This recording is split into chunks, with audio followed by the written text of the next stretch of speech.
The Conjuring last rites एक terrifying और emotional horror film है जो ईडी और लोरियन वारन की सुपरनैचुरल इन्वेस्टिगेशन को दिखाती है, जहां सिर्फ उनका फेथ नहीं, उनकी ज़िंदगी भी अल्टीमेट डेंजर में होती है। कहानी की शुरुआत होती है 1980 के एक एंड में, जब एक पुराने कैथोलिक चर्च में कुछ अजीब और वायलेंट इंसिडेंट्स रिपोर्ट होते हैं। एक प्रेस्ट मिसा के दौरान अपने आप को हर्ट करता है और लोग कहने लगते हैं कि ये जगह पर कोई एंशिएंट कर्स है जो वहाँ कभी परफॉर्म हुई ही एक इनकम्प्लीट एक्सोर्सिज्म के बाद एक्टिवेट हुआ।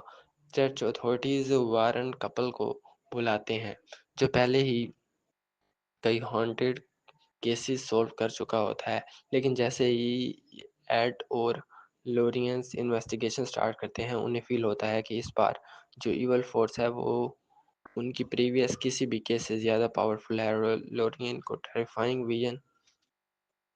विजन आते हैं जिसमें वो अपने हस्बैंड को मारते हुए दिखाती है, एड के हस्बैंड को मारते हुए दिखाती है। एड के हेल्थ प्रॉब्लम्स भी शुरू हो जाते हैं और उन्हें बार-बार ब्लैकआउट होना लगता है।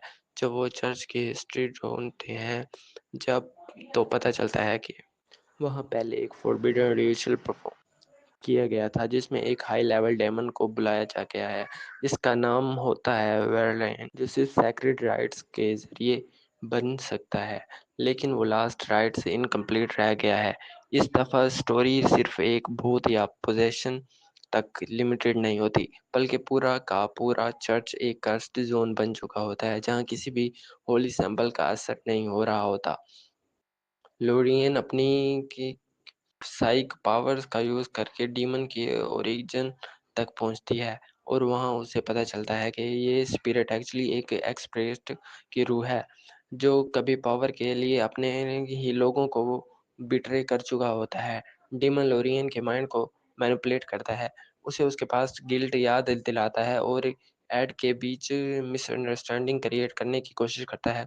इस हॉरर के बीच एक इमोशनल एंगल भी आता है जहाँ एड और लोरियन अपने बीच के सीक्रेट के ट्रस्ट और प्यार को यूज़ करते हैं इस इवल के अगेंस्ट। फाइनल एक्ट में डीमन फुल फॉर्म में मैनिफेस्ट हो जाता है और लोरियन ऑलमोस्ट अपनी जान गंवा देती है while performing the true last rites.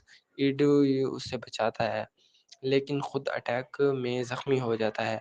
जब लोरियन राइट्स कंप्लीट करती है, तब जाके डीमन को इन्फ्लुएंस टूट जाता है और चर्च फ्री हो जाता है। फिल्म के एंड इमोशनल होता है, एड हॉस्पिटल में होता है लेकिन जिंदा, और लोरियन एक लास्ट टाइम उस चर्च को देख कर कहती है, some evil ends not with fair but with faith.